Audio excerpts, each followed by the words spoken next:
The most frightening question of my life was never, when will I die? It was the question I saw flickering in my daughter's eyes one afternoon, unspoken but clear as daylight. What do we do with Mom now? Grace called me on a Thursday evening. I could hear it in her voice immediately, that careful tone, the sound of someone choosing words the way you choose footing on ice. Mom, I think we really need to talk about your living arrangements. I am 95 years old. I have survived 2 wars, buried my husband, and raised 2 children with nothing but determination and a willingness to work. I am sharp enough to understand that living arrangements is a polite code for something else. We don't know what to do with you anymore.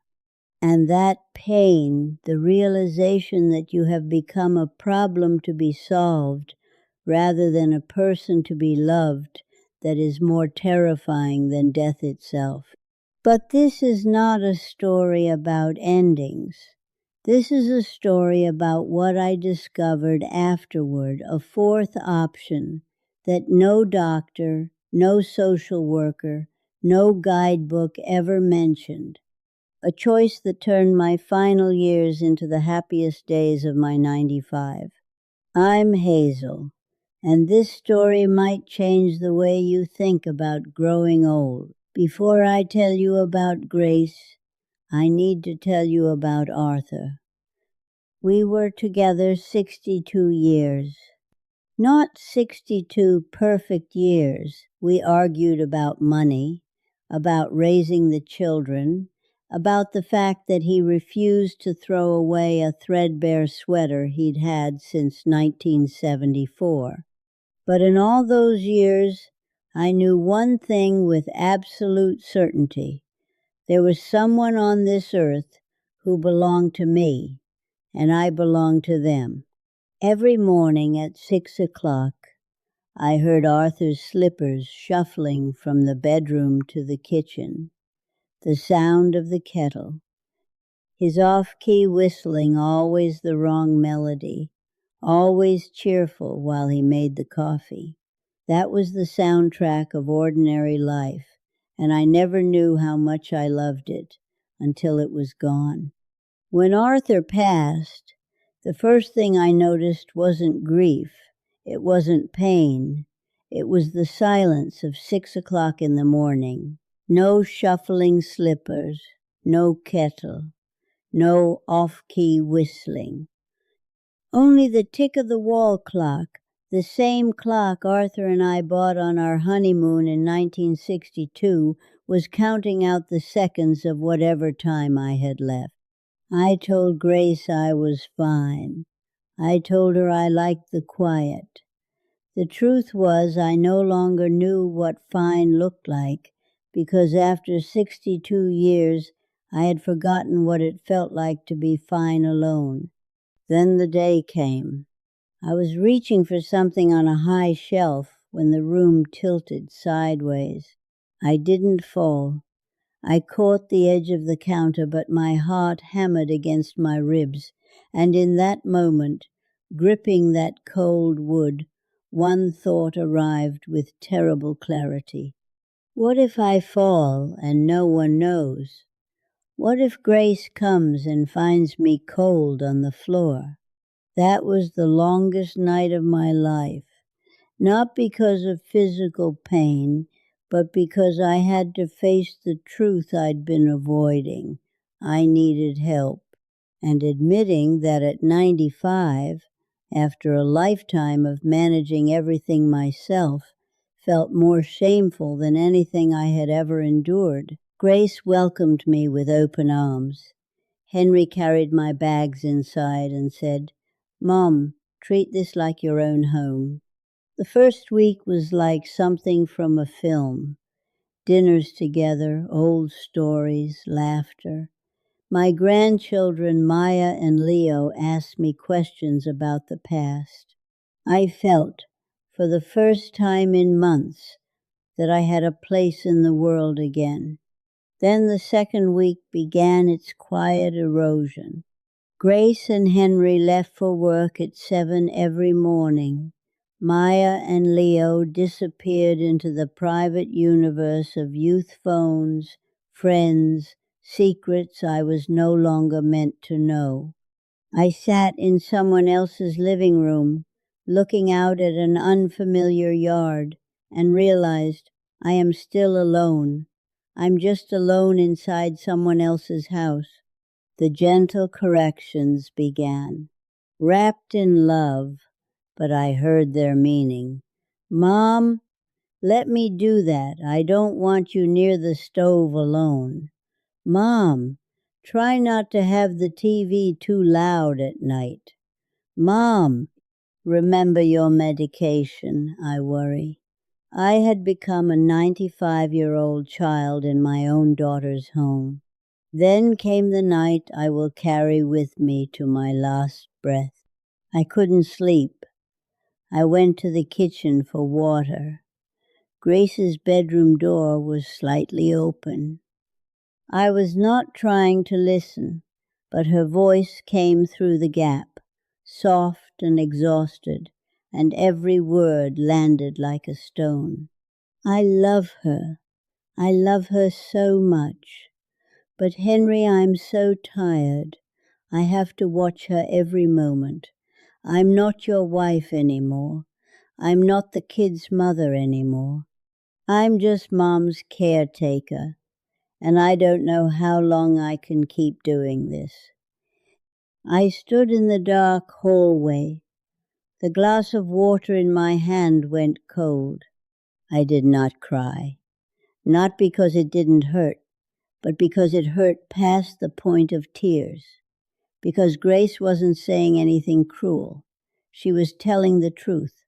And there is nothing lonelier than hearing the person you love most in the world confess that your presence is slowly suffocating their life. The next morning, I packed my bag. I told Grace I wanted to go home. I did not tell her what I had heard, and I never will. Back home, I hired Sandra. She was kind in a professional way, showed up on time, did her work, didn't complain. But that was exactly the problem. To Sandra, I was a client.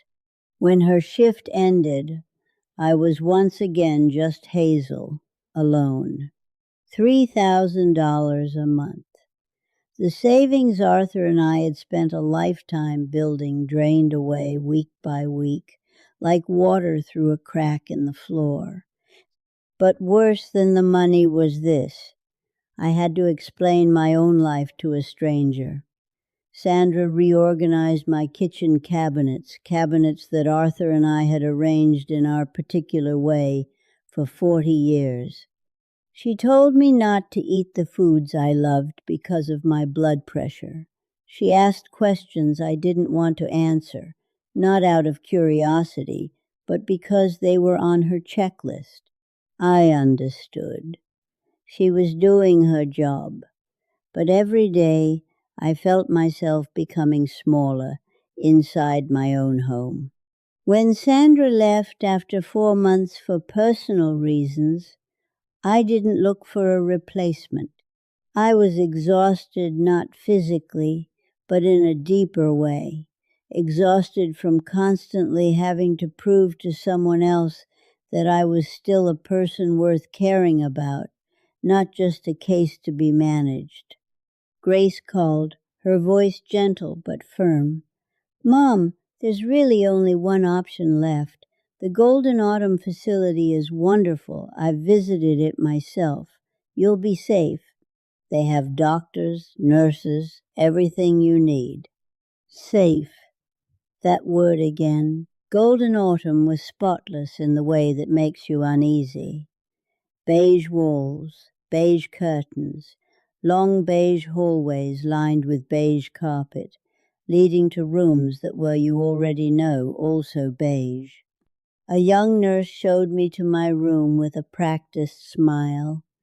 Mrs. Hazel, You're going to love it here. Everyone's so happy." I looked through the window at the garden. Several residents sat in chairs, looking outward.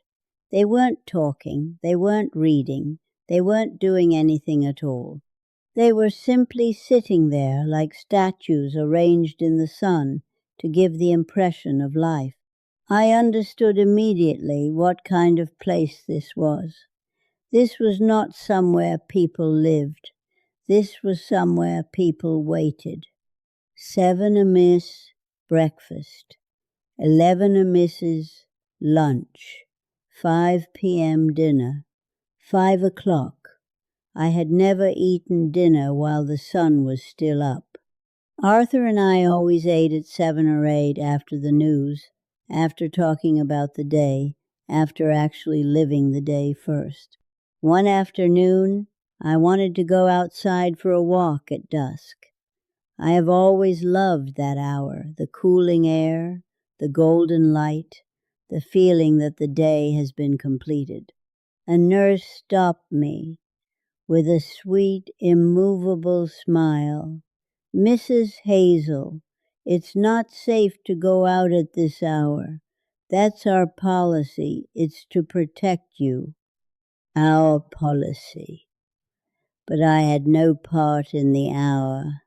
On the 10th night, lying in a bed that wasn't mine, staring at a beige ceiling, I understood something clearly. I was completely safe, and I had never in my life felt closer to dying. Not physical death, but the death of the part of me that still wanted to walk out at dusk, still wanted to make coffee her own way, still wanted to decide for herself what the day would hold. I called Grace the next morning. "I'm coming home." "But, Mom." "Grace, I am coming home. I would rather die between my own familiar walls than rot in this well-organized beige paradise. I know you're worried, but this is not living. This is waiting, arranged very tidily." The first day back home, I sat by the window and didn't know what came next. 3 paths, living with Grace, hiring a caregiver, and the nursing home. I had tried all 3. Each one had taken something that couldn't be replaced. I sat there, looking out at the street, and for the first time in my life, I genuinely didn't know where I belonged in the world anymore. Then I saw Clara. She was standing on the sidewalk next door, one arm holding baby Toby, 18 months old, not yet steady on his feet, the other arm struggling with a grocery bag that had torn along one side. Butter, eggs, and a carton of milk were slowly sliding out. Her hair was loose and tangled. Her eyes were red. And I recognized that look instantly, the look of someone doing everything right and still not quite managing. Her husband worked construction hours away, home every 2 weeks. Clara was entirely alone. New neighborhood, a baby who didn't sleep, a life she was building with no one beside her. I looked at her. Then I looked at my hands, 95-year-old hands, hands that had raised 2 children, cooked 10,000 meals, soothed 100 fevers, and I thought, these hands are not finished yet. I stood up, slowly and a little unsteadily, but I stood. I walked out my front door, across the sidewalk, and stood in front of Clara. "Let me help you with that." She looked at me, a 95-year-old woman who'd just come home from a nursing home, and I could see her deciding whether to refuse. "Mrs. Hazel, are you sure? You just got back. You need to rest." "Clara." I looked at her directly. "I am 95 years old. What I need most right now is not rest. I have a completely empty day, 2 hands that want to be useful, and 70 years of experience with babies. And you look like you need a full night's sleep more than anything else on earth." Clara stared at me for a moment. Then she started to cry, not from sadness. I think it was because for the first time in months, someone had actually seen how tired she was. After that day, Clara brought Toby over every morning. The boy has round eyes that remind me of Arthur as a young man. I've never told anyone that. But sometimes I sit watching Toby, and 60 years of memory come rushing back in an instant. The smell of him baby soap, warm milk, something entirely new is the smell of a life just beginning. And I, near the end of mine, get to sit beside it every day. I watched Toby learn to crawl. I watched him pull himself up and fall down, pull himself up and fall down, patient and stubborn in the way that only babies are. I watched him take his first real steps across my living room floor, teetering and triumphant, and I clapped my hands and cheered out loud. It was the first time I had cheered for something since Arthur died. But here is what I want to say to you, and this matters more than the story about Toby. All our lives, we're told that when we're old, we will need to receive. We will need to be cared for. And that is true, we do need that. But here is what nobody mentions. When we only receive and never give, we begin to die not physically, but in the way people mean when they look at someone's eyes and see that the light has gone out. Happiness in old age is not being served. It is still useful. I care for Toby so Clara can sleep, can shower without rushing, and can work without worry. In exchange, she brings me soup in the evenings, pumpkin soup, vegetable broth, the kinds of things I no longer have the energy to make for myself but remember the taste of from decades ago. Her husband Marcus, when he comes home, fixes my crooked fence, changes burned-out light bulbs, and checks the back door lock that I can never quite open. He doesn't do it out of obligation. He does it because his son loves Mrs. Hazel and because his wife told him what those early months would have looked like without her. We are not blood family, but we are something that may matter more. We need each other honestly, without guilt on either side, without pity or obligation, only the genuine exchange between people who are genuinely present. And there is Mrs. Gable, across the street, 82 years old, widowed like me. Every morning, I watch her watering her flowers. We talk across the fence about our bad backs, about the weather, about memories from 50 years ago that now only we remember. Some afternoons, we sit together on my porch with weak cups of tea, saying nothing at all, just watching the sun go down. That silence shared with someone who understands you without words is the most luxurious thing I have ever experienced in 95 years. I am 95 years old. I still live alone in my own home. I still need help. But I do not live in a nursing home. I do not live as a burden in my daughter's house. I do not pay a stranger $3,000 a month to manage my existence. I live in a community, and I built it myself at 95 from my small house simply by opening my front door and looking to see who needed what I could give. To those of you who are younger and worried about your aging parents, don't rush to solve their problems.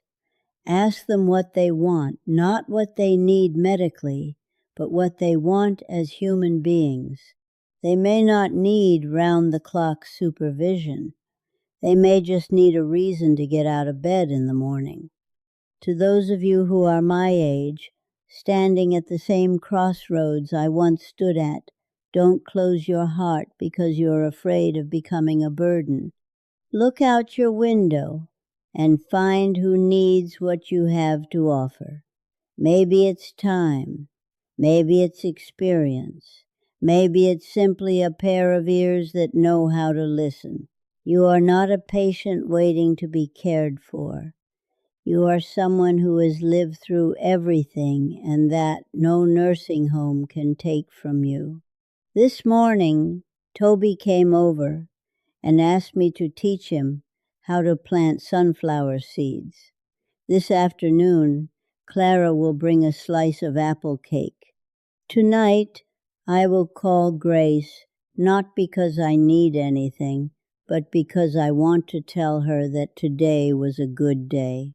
I am not younger, I am not stronger, but I am living the happiest days of my 95 years because I found my place in the current of human connection.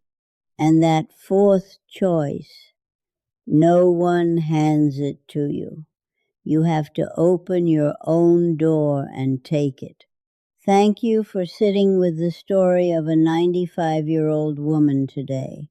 If something here reached you, come down to the comments and tell me, where are you on this journey? Are you someone caring for a parent? Or someone trying to figure out what comes next for yourself? Until next time, open your door. Someone out there needs what you have.